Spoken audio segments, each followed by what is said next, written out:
Welcome to the Bioneers, revolution from the heart of nature and the human heart. It's all alive. It's all connected. It's all intelligent. It's all relatives.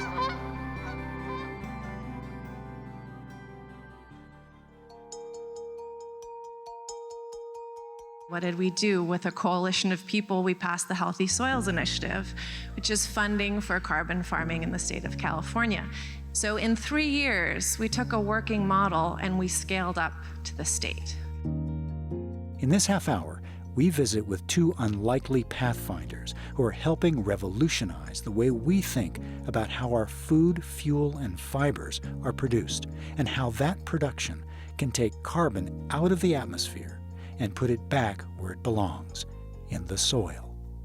This is Vice to Virtue, from carbon crisis to carbon farming, with Calla Ostrander of Phoenix Rising Resources and John Wick of California's Marin Carbon Project. My name is Neil Harvey. I'll be your host. Welcome to the Bioneers, revolution from the heart of nature.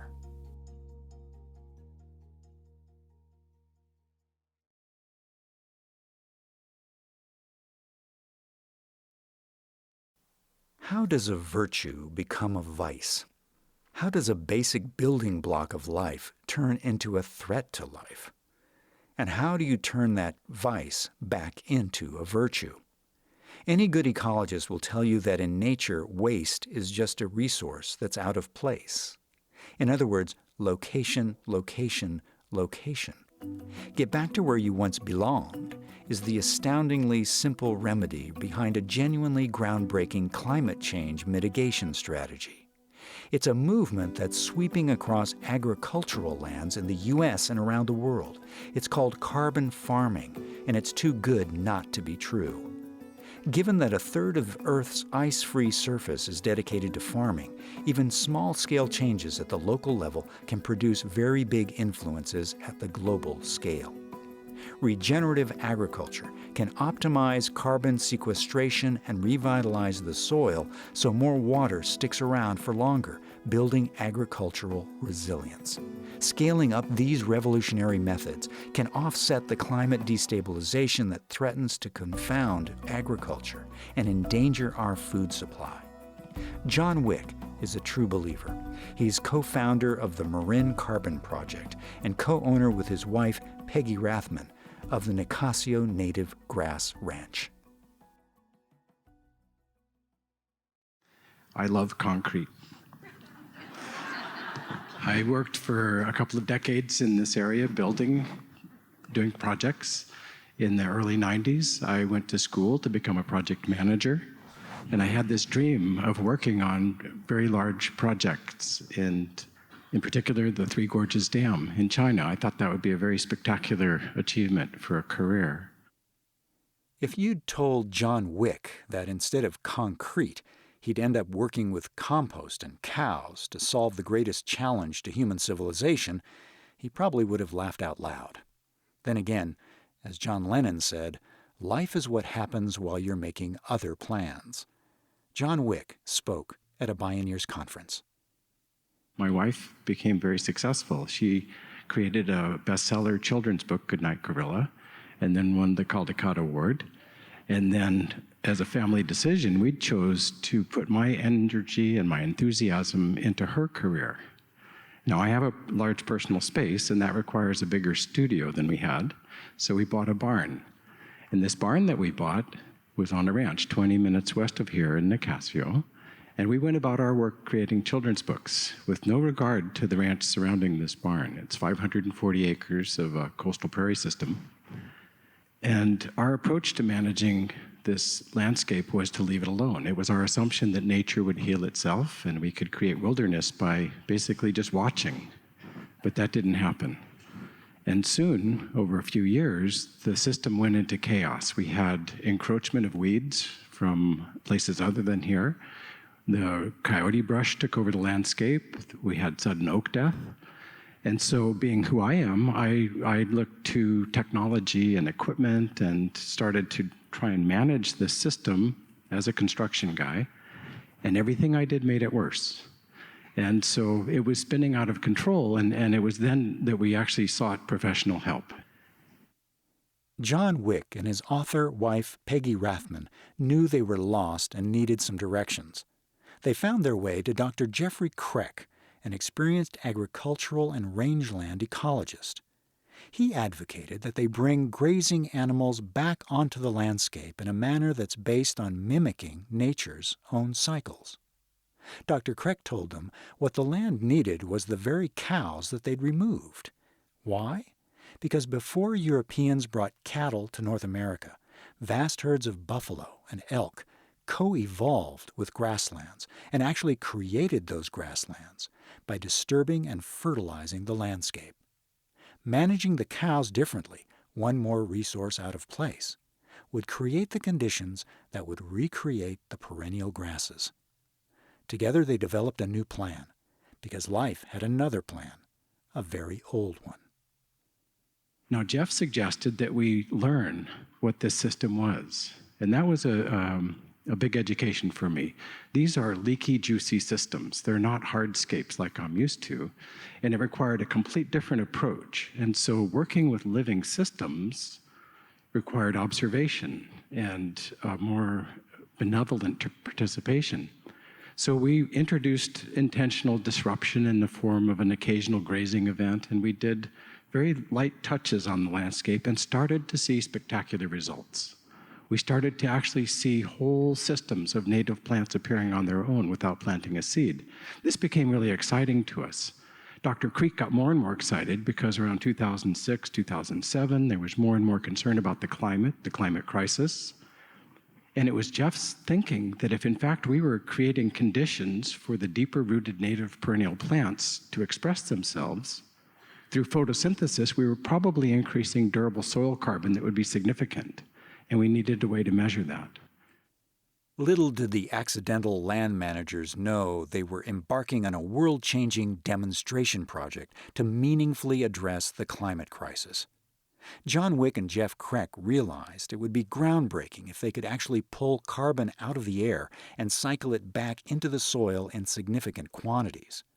After all, soil holds far more carbon than all of the world's forests and atmosphere combined. Location, location, location seemed to be the portal to transforming carbon from a vice into a virtue once again. John Wick and Dr. Kreck now found themselves asking different questions. What if we engaged with the carbon cycle as if we actually acknowledged there is one? What if we could use that knowledge to keep more carbon going into soil than is going into the atmosphere? What if agriculture and land management could become the solution instead of the problem?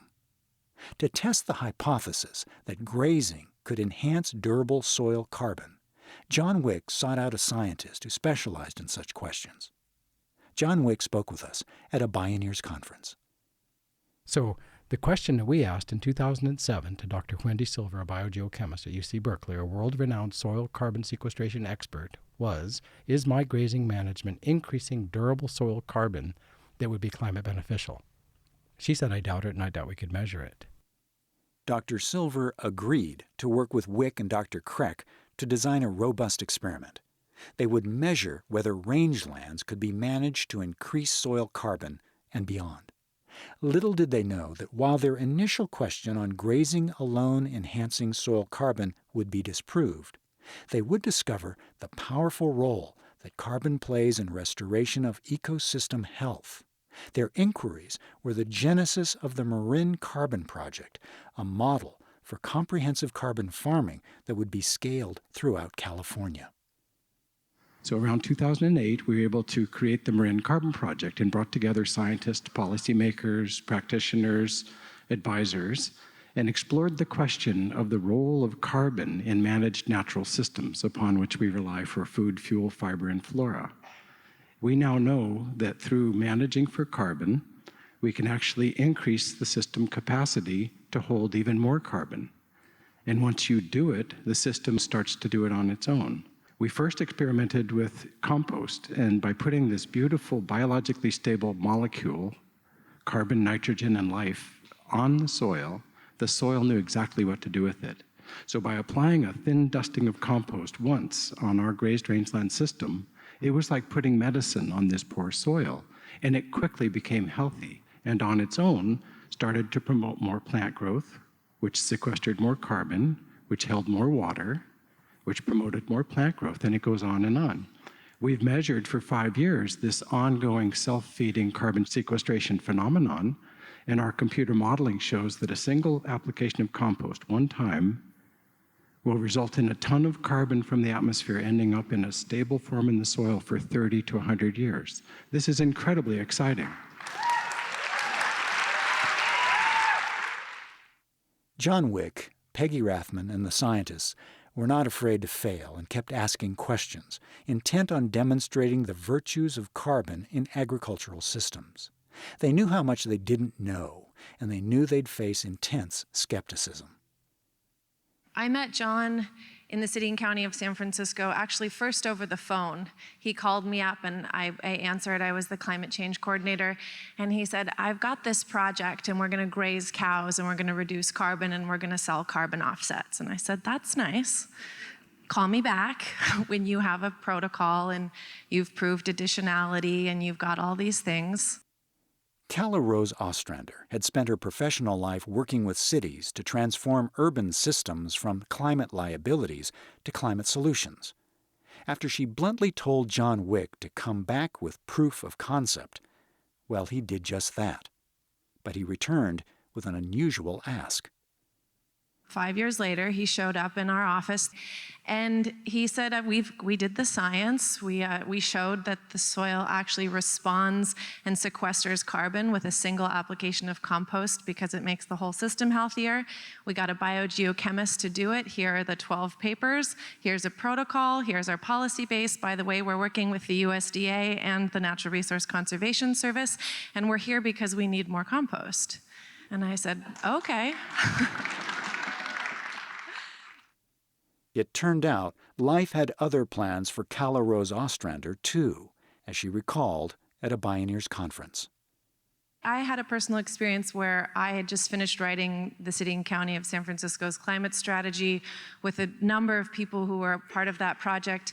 And I went on a surfing trip and I dove into the ocean and I got a brain injury. I couldn't read or write for about a year. And in that time period, I was about on the same wavelength as the trees. They were about my speed. And I sat on the back porch and I listened to the trees and I listened to the birds. And what I realized in that time was that so much is happening so much faster than we thought. It was my job every day to read the climate science, to recommend what we were going to do for policy. And while I was inside reading the climate science and recommending policy, the outside world had shifted faster than any of us had predicted. This was the beginning of the drought. So the birds waited for the rain. In November, they all went quiet, and the rain never came. In January, the birds were quiet, and then the first magnolias started blooming. And the birds kind of were like, should we come out? And they did, but their song wasn't happy, it was confused. And in this time period, I experienced such grief because the flowers had been forced to bloom without any water. And the birds were coming out not having had any rest. And at that point, I realized, this game, we've got to play it differently.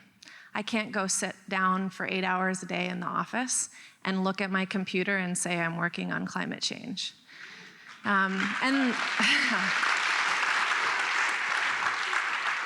That's not to say that we don't often have to sit on our computers, because we do have to communicate with each other. But I was witnessing a culture that just got up and got on the BART and got in the car and went and sat and got up and went back and sat and went to bed. And it was like, no, the world is changing now. And in that, we also have so much freedom. So what did I do with my freedom? I quit my job with my pension and my Social Security and all those really great things that you get when you work for the city and county of San Francisco, and I went to work with John in the Marin Carbon Project. Best decision I've ever made. Calla Rose Ostrander's life-changing injury led her to her new job, strategic advisor to individuals and organizations dedicated to stabilizing Earth's climate. She also embarked on a new and different personal path, an activism inspired in part by a slowed-down awareness of nature's flows and cycles. So what the Marin Carbon Project did, which was so phenomenal, is they created pieces that all fit together to form a working model. And instead of saying, we have a theory of change, and the theory of change looks like this, and now you have to account for carbon everywhere in the supply chain, thank you very much, Kyoto Protocol, and no thank you, because that's a point source pollutant, and carbon is not a pollutant. It's the fundamental building block of life on our planet, and it's an element, and it cycles.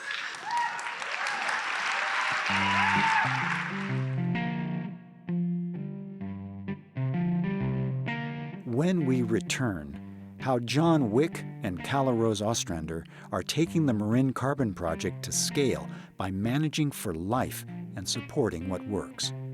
This is Vice to Virtue, from carbon crisis to carbon farming. I'm Neil Harvey. You're listening to the Bioneers, Revolution from the Heart of Nature. If you love Bioneers Radio, it's free and easy to support us.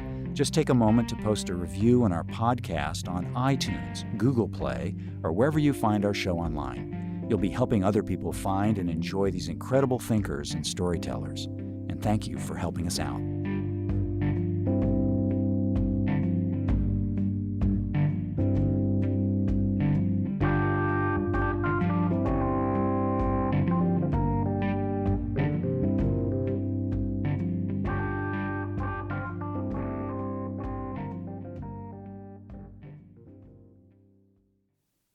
With the intent to look at climate change in a new way, around humans' place within the carbon cycle, Calla Ostrander set about mobilizing her extensive experience and connections working with municipal governments and diverse stakeholders.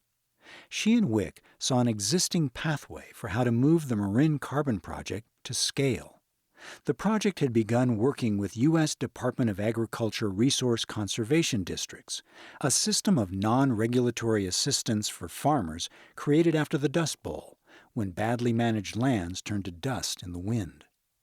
The USDA's Natural Resource Conservation Service offers planning and technical assistance to farmers and ranchers through hundreds of local conservation districts across the country. The mission is to meet specific soil conservation standards and avoid another Dust Bowl.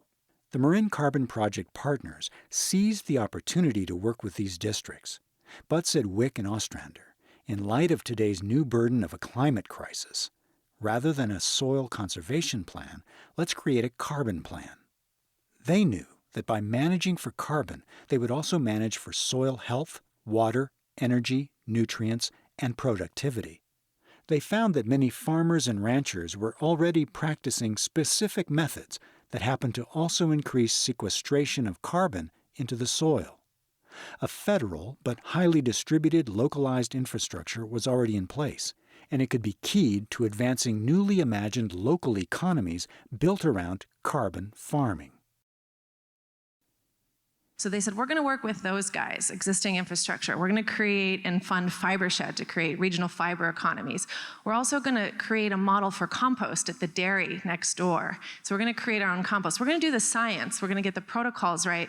And then we're going to take it to scale. When we talk about scale, we often think about little house, big house, right? Little module, big modules, many factories. What the Marin Carbon Project did is it gave us a working model for a fractal. It's something that's repeatable in multiple variations across multiple systems. And it was specifically designed for the United States. So I'm not going to say it's going to work everywhere, but carbon works everywhere, so I'm pretty sure we can figure it out. Calla Ostrander has systematically helped create the social ecology of organizations and individuals that can take the Marin Carbon Project model to scale. But it's a very different vision of what scale looks like. It's more go forth and multiply than get big or get out. The Marin Carbon Project started at home, California, which does happen to also be the world's 6th largest economy, quite the location to start proving the viability of carbon farming. What did we do? With a coalition of people, we passed the Healthy Soils Initiative, which is funding for carbon farming in the state of California. And we were able to get that program passed. We were able to pass the first bill on short-lived climate pollutants in the world that regulates methane and black carbon. Also really amazing accomplished. We were able to pass maybe 4 other laws that regulate and help incentivize the compost market. We were able to create carbon farm planning projects with the help of the Carbon Cycle Institute and CalCan and the California RCDs in 33 districts in the state of California from northern to southern. So in 3 years, we took a working model and we scaled up to the state. It's pretty impressive.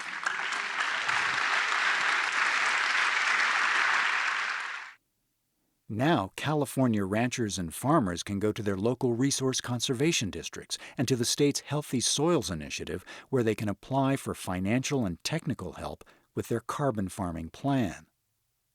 But for John Wick and Calla Ostrander, the California model holds a deeper design for a much larger social transformation. You might call it global local. I have a question for you. What's your question? So during the Kyoto Protocol, when we didn't sign up for it as a nation, what was the response from the U.S. Council of Mayors? Oh, right. So John really loves cities, and so do I. So you all know that when the U.S. didn't ratify Kyoto, the mayors stepped up and said, we're going to do this ourselves.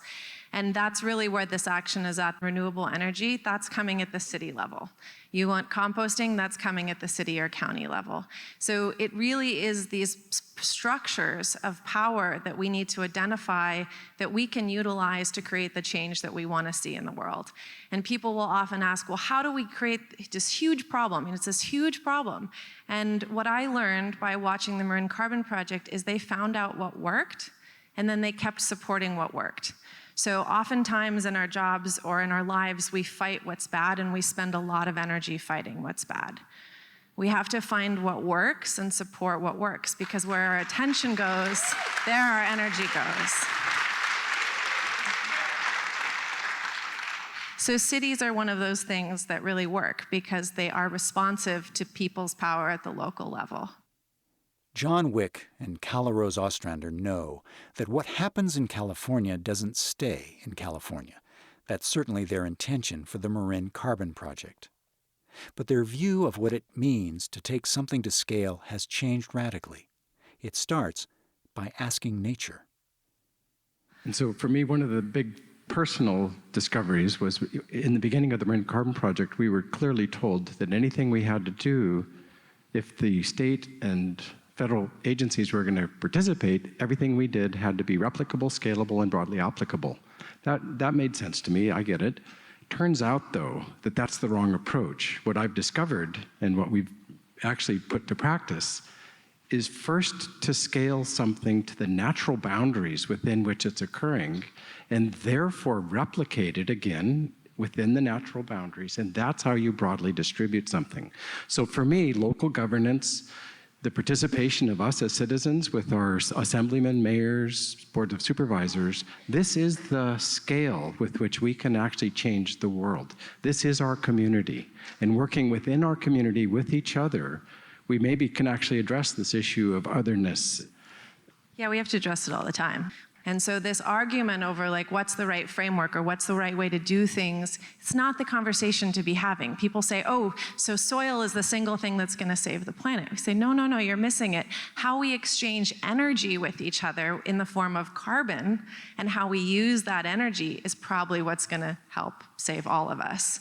So in this time when this problem seems so overwhelming, just know that there's this beautiful solution, which is photosynthesis. It's built in everywhere around us, and the plants are giving us all energy that we can exchange with each other. And our job as humans in this role with the plant community is to give back, right? We have to give back to them. And that's why compost, I love it so much, is also one of these things that, you know, it's so simple, but it works so, so, so well. And so what we've discovered is that rather than competing for depleting resources from extractive approaches to things, that by managing for life and managing for the conditions for life to occur, we can actually create conditions that are self-feeding and create abundance. Where else can you do something where the more you do of it, the more resources you gain to do even more? Only with living systems. And so...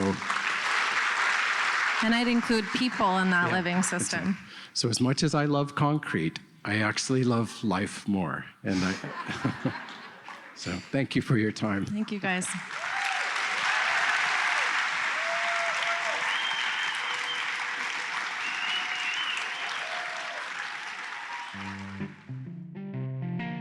As visionary innovators such as John Wick and Calla Ostrander are showing, by managing for life, we can actually create conditions that are regenerative and give rise to abundance. Carbon farming is demonstrating that by working with nature's cycles, millions of small acts around the world can have a very big influence on the seemingly overwhelming climate crisis. And yes, it's not staying in California. Initiatives and legislation are in place or underway from Hawaii and Massachusetts to New York, Maryland, Colorado, Arizona, Montana, and France, where it's now in play to become national policy. Locations, locations, locations. Calla Ostrander and John Wick. Vice to virtue, from carbon crisis to carbon farming.